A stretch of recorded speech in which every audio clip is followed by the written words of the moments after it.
लग्नाचे दागिने म्हणजे श्रीमंत पेशवाई दागिने, नाशिकचे सुप्रसिद्ध सराफ मयूर अलंकार सराफ। ताज्या बातम्यांसाठी नाशिक न्यूजच्या YouTube चॅनलला सबस्क्राईब करा आणि बेल आयकॉनला प्रेस करा।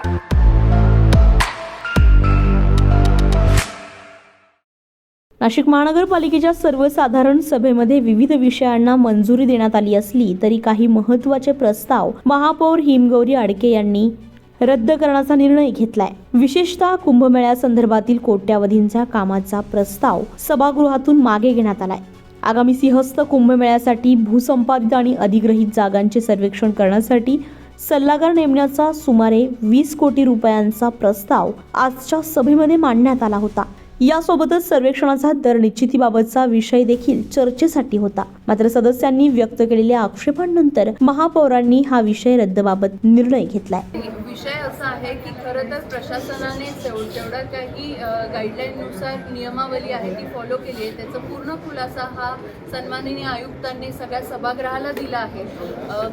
जेव्हा हा विषय पटलावर आला होता तो खरं तर त्याच्यानंतर हे दोन्ही प्रस्ताव जे होते ते आयुक्तांनी परत घेण्याची मागणी केली होती, पण सभागृहाची कोणत्याही पद्धतीने दिशाभूल होऊ नये म्हणून मी ते तहकूब ठेवून पुन्हा एकदा सभागृहात आणले, जेणेकरून त्याच्यावरती चर्चा होऊन स्पष्टीकरण सभागृहाला मिळावं। कारण जर आपण परस्पर डॉक्युमेंट मागे घेतले आणि मंजुरी दिली सारखं असं होतं ते, तरी पण सभागृहामध्ये एक ट्रान्सपरन्सी असली पाहिजे की त्याच्या मागचं काय कारण होतं आणि म्हणून आयुक्तांना आपण ते स्पष्टीकरण देऊ दिलं आणि नंतर ते दोन्ही विषय जे आहेत ते मागे घेण्यात आले। दरम्यान याच महासभेत 2026-27च्या अंदाजपत्रकात खेडे विकास निधी अंतर्गत विविध प्रभागांना निधी देण्याचा मुद्दाही चर्चेत आलाय।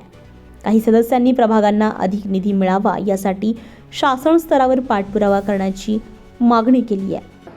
तर या विषयामध्ये नक्कीच आम्ही प्राधान्य हे खेडे असणाऱ्या प्रभागांना देणार आहोत। आजचं जे रुलिंग झालेलं आहे सदस्यांचं जे ऐकलं आहे त्यानंतर ते असं आहे की ज्या ज्या प्रभागांमध्ये खेडे आहे आणि खेडे विकास निधी हे शीर्षक खरं तर बजेटमधनं काही वर्षांपूर्वी वगळण्यात आलेलं आहे, पण ते पुनश्च द्यावं आणि खेडे विकास निधी पुनश्च स्थापित करावं आणि त्याच्याकडे लक्ष द्यावं अशी सगळ्यांची मागणी आहे। तर मी आत्ता सगळ्या सभागृहाला सांगितलं की ज्या ज्या प्रभागांमध्ये खेडे आहेत त्यांना प्राधान्यक्रमाने बजेटमध्ये जास्त तरतूद देण्यात येईल। त्याचबरोबर हे जे खेडे असणारे प्रभाग आहेत त्यांच्यासाठी खेडे विकास निधी जो आहे तो शासनाकडे पाठपुरावा करून सन्माननीय मुख्यमंत्री व आपले उपमुख्यमंत्री शिंदे साहेब यांच्याकडे जाऊन आम्ही महानगरपालिकेची म्हणून स्पेशल तरतूद वेळ पडली तर सेंटरला खट्टर साहेबांकडे देखील याची मागणी करून त्याचा पाठपुरावा करून अशा प्रकारचं रुलिंग देण्यात आलेलं आहे। यावर महापौरांनी मुख्यमंत्री आणि उपमुख्यमंत्र्यांशी चर्चा करून खेडे विकास निधी वाढवण्यासाठी प्रयत्न केले जातील असं स्पष्ट केलंय। संजय परमार, नाशिक न्यूज, नाशिक।